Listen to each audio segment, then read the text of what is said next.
Thank you very much. Well, to make sense of all you've heard so far tonight, I'm being joined in the studio by the current affairs analyst and professor of communications at Bayes University in Abuja, Professor Abiodun Adeniyi. Thank you so much, Prof. Well, let's talk about some of the issues we had raised with Senator Itayin and former federal lawmaker on the steps to take in curtailing some of these challenges, economic challenges, especially investing in agriculture, and then, of course, to actually push back the issues of dollarization of the economy. Some institutions are charging for services in dollars. What do you make of his submission? They were right to a very large extent, because some of these things are happening because we often obey laws in the breach, because for the question of dollars, for instance, there's an extant law, maybe a regulation preventing the transaction of businesses in dollars. And I remember successive central bank governors have warned against it. Sanusi did, Emefiele did. I mean, even they cried now, about dollarization absolutely. in 2012. But again, let's not forget about the last paragraph of the CBN notice. The law says that they can do so only on the ground that they are relating with foreigners or those who are being paid in dollars, for services. And of course, beyond that, no other kind of transaction, especially if income, this activity is rooted in the system, is permitted to be transacted in dollars. But again, what about the implementation? We'll have the regulations, but again, the question is implementation, which is often the bane of economic crisis to a very large extent.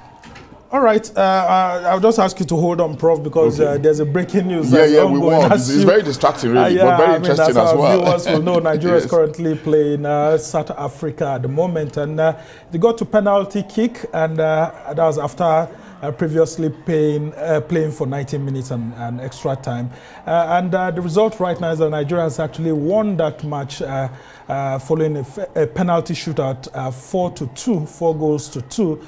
After the penalty shootout was played by both nations. And with this development, Nigeria has now qualified to the AFCON finals. And of course, it's congratulations in due course, for Nigeria.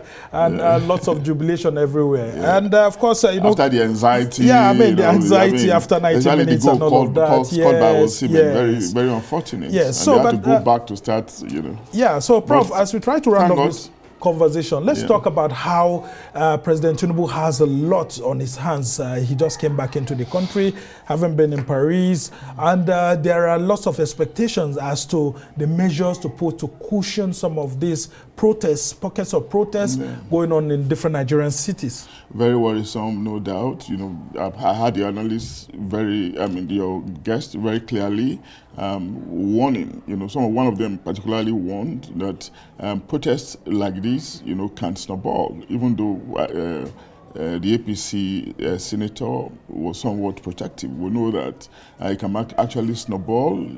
I beg your pardon, you were the one that pointed to the fact that the Arab Spring started like this. Very well. And it's a very dangerous thing. All they need to do, again, is to cushion the pains of the people. And how would they cushion the pain of the people?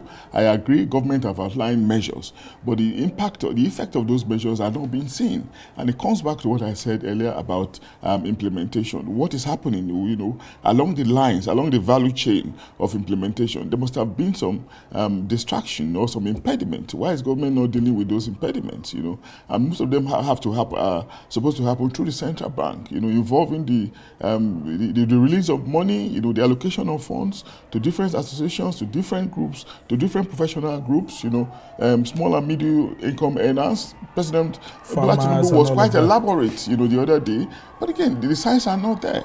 We just hope that these monies are not being diverted again, like we allege that it allegedly happened in the period of President Buhari, where billions of naira, were diverted, monies that were supposedly meant to people who will have used it for something much more productive that will impact on the economy, trigger the multipliers, and of course, lead to increase in trade and commerce, which will rub off from the system.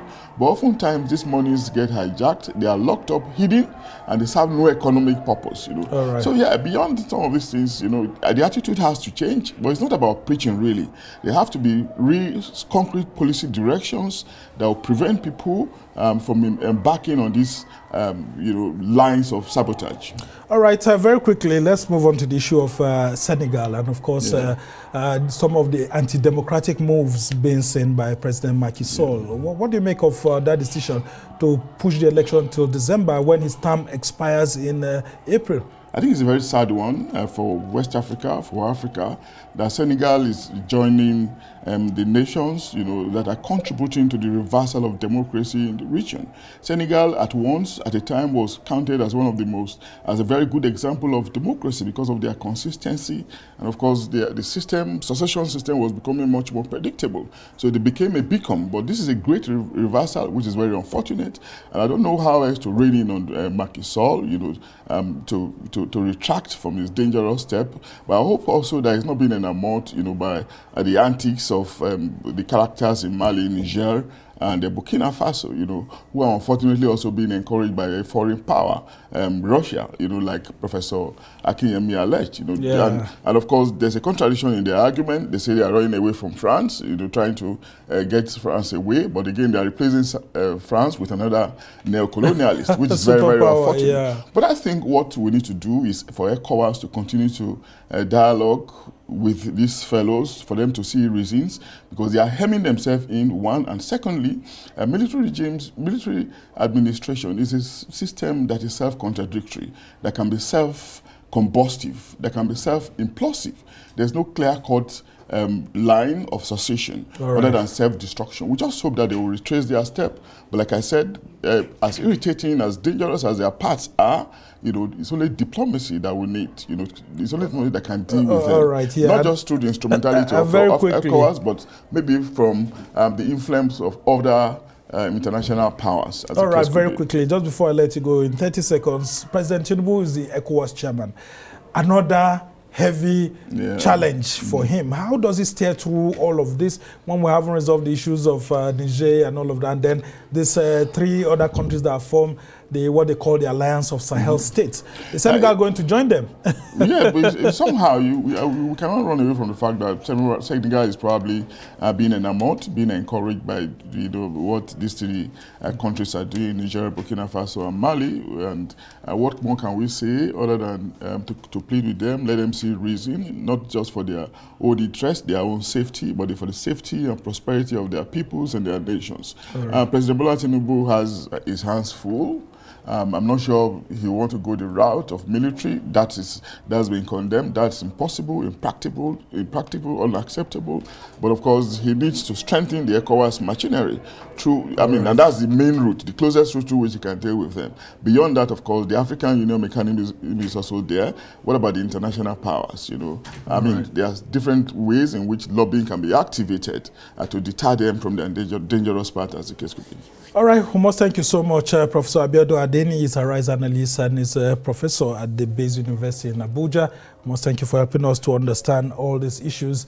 And of course, in case you haven't been following what's going on in the world of football across the African continent, I would like you to know that right now Nigeria has qualified for the AFCON finals following the defeat of South Africa by 4-2 in a penalty shootout after having ended 90 minutes of play 1-1. And of course, it's an opportunity for us to say congratulations to all Nigerians. And of course, we look forward to an exciting final ahead of the AFCON Nations Cup. Well, that's how it's been for this edition of Arise Primetime. Do join us again tomorrow from me and the entire team here in Abuja. Goodbye and thank you for watching. I'm Samna Sambo.